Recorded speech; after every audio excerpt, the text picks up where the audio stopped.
Got a question on TikTok asking about if a landlord can inquire about if a tenant owns guns or firearms, and if they got to list the guns and the serial numbers, I guess. Okay. Hi, my name is Rob Wells. I'm the Landlord Warrior on TikTok and YouTube. Please feel free to like, share, and subscribe to our videos here. Now, this is actually a very interesting topic, okay? And given, California and so forth like that, California law, it's just kind of like a hodgepodge of different stuff. Now, personally, as the landlord warrior, if you're renting a property and the landlord asks, hey, I want to know if you have guns and list the serial numbers and stuff, I would probably not rent from this landlord. Okay. Because we're going to have issues to begin with in the first place if they're asking for that type of information. Okay. It's not going to end well. Okay. I guess the question, you could flip it. The other side of the question is, could a landlord prohibit a tenant from having firearms in their rental agreement? Could you evict someone for like being a material breach of terms of lease? And that's probably even a great question under California state law as well too.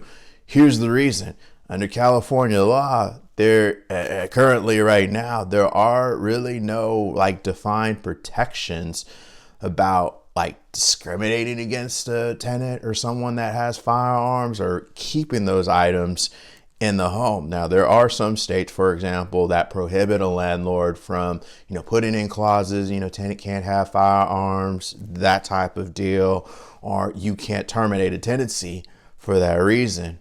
But here's the deal. It's California, folks. I'm a gun owner. I'm a concealed license holder. And I know very well in the state of California, they want to do everything possible not to have the citizens armed.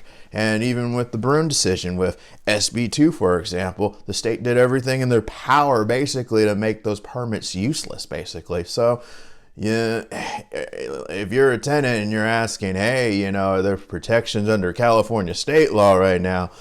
Currently, as far as I understand, no. And in fact, don't expect the legislature to help you anytime soon. Okay, they've been trying to chip away at the permit deal for years. And now, because of the Broom decision, that these counties now have to start issuing permits, they're trying to do everything possible not to issue those permits. And the question even about if it is a material breach of a lease term, if say the landlord had a you can't have firearms type deal, if they could be evicted, that's probably going to play out case by case and in the locality.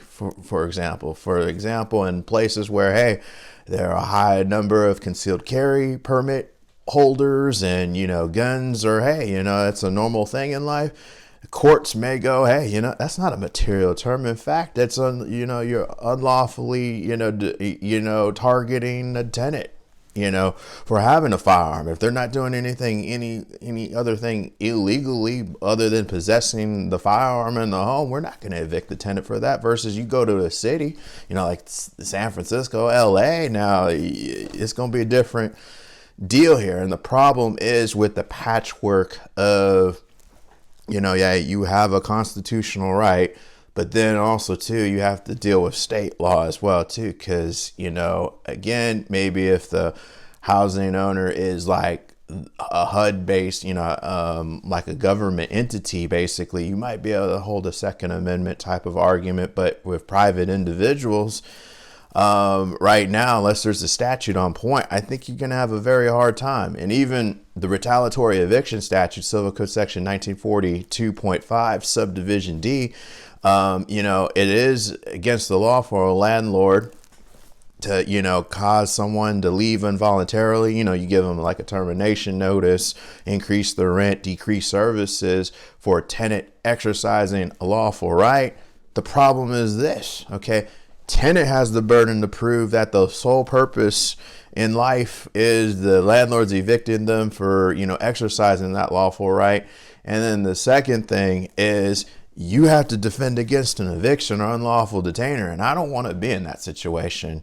Basically, I'm defending, hey, I didn't do anything wrong and I got a 60-day notice for that. So, For Roman's question, I probably wouldn't rent from this guy. I'd probably take the approach, don't ask, don't tell, basically. And from the landlord's perspective, you kind of don't want to know that as well either, too, because again, okay, you prohibit a landlord or tenant from having guns or that type of deal, and you're in a locality that has no police response, like where I'm at, Vallejo. Good luck. The police won't come unless there's like an active shooter. Not bagging the police or anything. It's just the reality of our resources. People got to be able to protect themselves, and having a gun basically or firearms in one's home, or a concealed carry, or having a firearm basically is not a crime.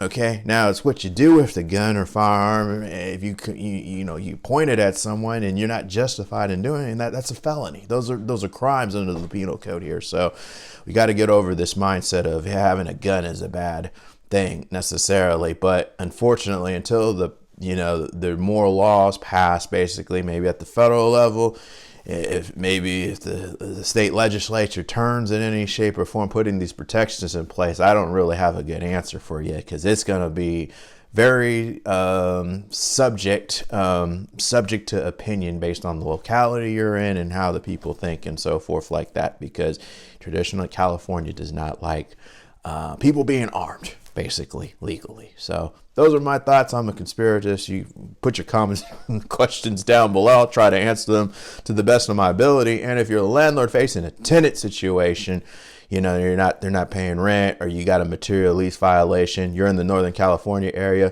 feel free to reach out. Our website's down below. Sign up for a free case review and I'll give you my thoughts. Okay. Until next time, folks, I'll talk to you then. Thanks.